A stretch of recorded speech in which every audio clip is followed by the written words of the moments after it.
For as long as I can remember, my parents had always shown favoritism toward my older sister, Vicky. She was the child they planned and wanted, while I was a result of an unexpected pregnancy just 10 months later. I grew up feeling like an afterthought, a mistake they felt obligated to keep. My mother's parents passed away before I was born, so I never knew them, but my dad's parents were alive and well, and they ended up playing a huge role in my life. Grandma and grandpa were my constants, always there when I needed warmth and love, filling in the emotional gaps left by my parents. As I grew older, I began to see how my parents' favoritism shaped their decisions. They would take Vicky on family trips, often leaving me behind with my grandparents. At first, it didn't bother me much because I loved spending time with my grandparents, but as I entered elementary school, I became increasingly aware of how unfairly I was being treated. Vicky and I both noticed it, though she seemed to relish her role as the favorite. There were no accidents on her end. She was the chosen one, and she knew it. I have to clarify that I never hated Vicky. She was my sister after all. But her constant need to compete with me and one-up me on everything, from our grades to attention from our parents to every small accomplishment, created a sense of resentment that lingered between us.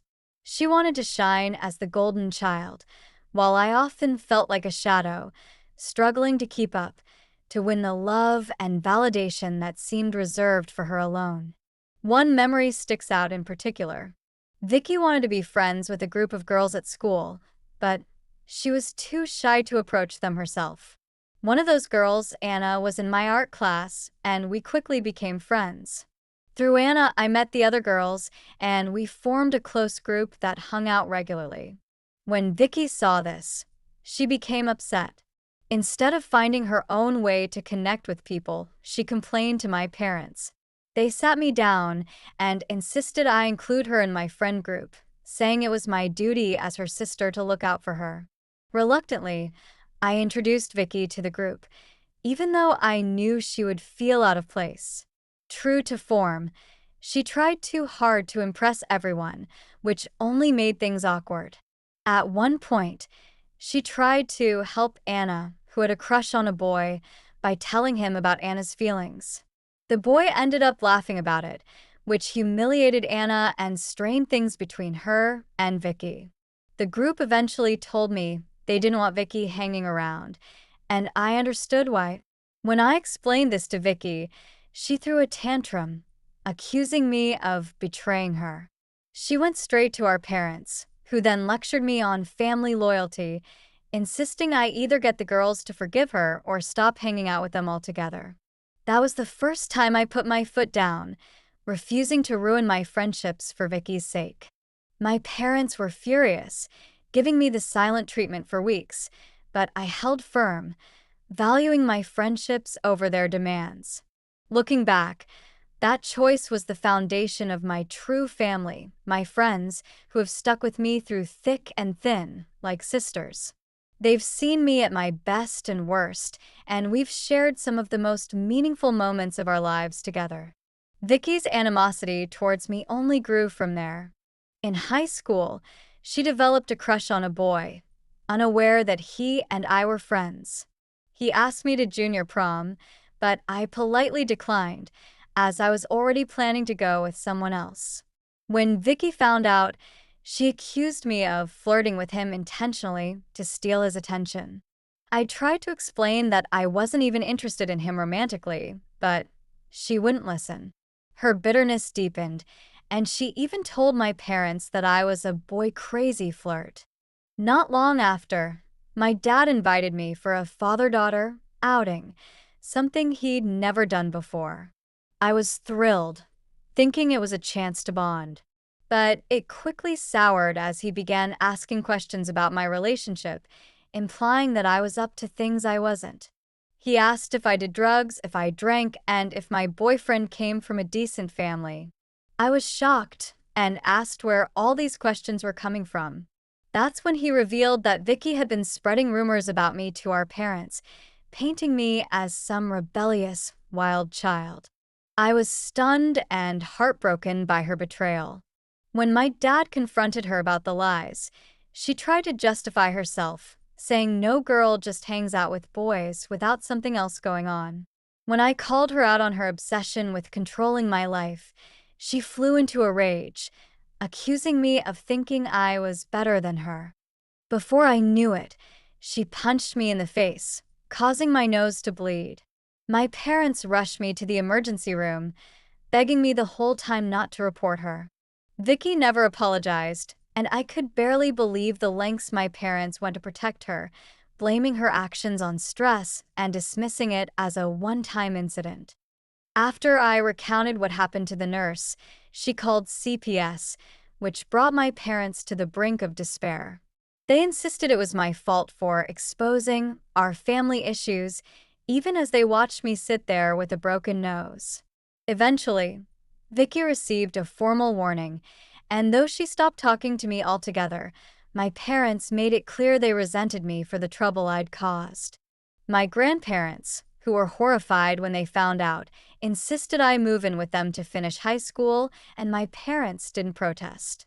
Living with my grandparents was like a breath of fresh air. They were my sanctuary, always there to remind me I was valued and loved, just as I was. High school went by smoothly, and my friends were there for every moment that mattered. My parents never visited me or called, too absorbed in Vicky's life to spare a thought for me. At my graduation, they showed up to cheer for her, not me, ignoring me completely. I felt like an outsider in my own family, and yet my grandparents and friends were there, my real family, and that gave me strength. After graduation, I was thrilled to find out that I'd been accepted into a good college with a full scholarship. Relieved that I wouldn't need to rely on my parents financially, I celebrated the moment with my grandparents, who took me to a nice dinner to mark the occasion. My grandmother proudly shared a post on Facebook, and congratulations from relatives poured in. My mother, however, accused me of intentionally flaunting my success to make Vicky feel bad, as she hadn't yet been accepted anywhere. That was the last time I spoke to her for a long while.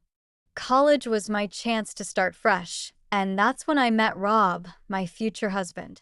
We bonded over our shared love of academics, and what started as a friendship quickly blossomed into romance. 8 years later, we're still together, and I can't imagine my life without him. My grandparents adore Rob, and his family treats me like their own. With them, I feel the unconditional love I never received from my parents. When Rob proposed, my grandparents were the first people I called, and they were ecstatic for us. My mother eventually heard about the engagement through relatives and called to congratulate me. It was a pleasant surprise, so I didn't hesitate to catch her up on my life. But soon the conversation turned, and my dad asked if he could walk me down the aisle. He framed it as a matter of family honor, saying it would look strange if he didn't walk me down. Although a part of me hesitated, I agreed, hoping it would mend our strained relationship.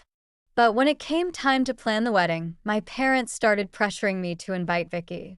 They insisted that families should be together for such a momentous event, brushing aside my memories of the hurt she'd caused. They argued that Vicky had grown and wanted to reconcile. After considering their pleas, I decided not to invite her, setting my boundaries firmly. My parents were furious, accusing me of selfishness and insensitivity. Finally, my dad called a week before the wedding to tell me they wouldn't be attending either, as Vicky was hosting a housewarming party on the same day. I was devastated, but tried not to show it. Rob, seeing my hurt, suggested I ask my grandfather to walk me down the aisle, and when I did, my grandparents were honored to step in.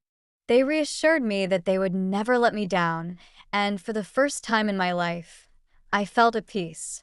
The wedding was beautiful, filled with friends and loved ones who truly cared. My grandparents walked me down the aisle, and the joy in their eyes told me they were as proud of me as if they were my parents.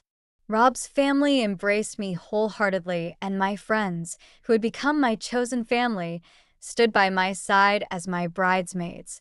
After the wedding, I blocked my parents and Vicky.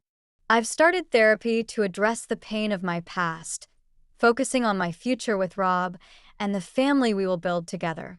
A month later, I received an unexpected email from Vicky, filled with apologies and a plea for reconciliation. She admitted her wrongdoings but asked me not to punish our parents by cutting them off.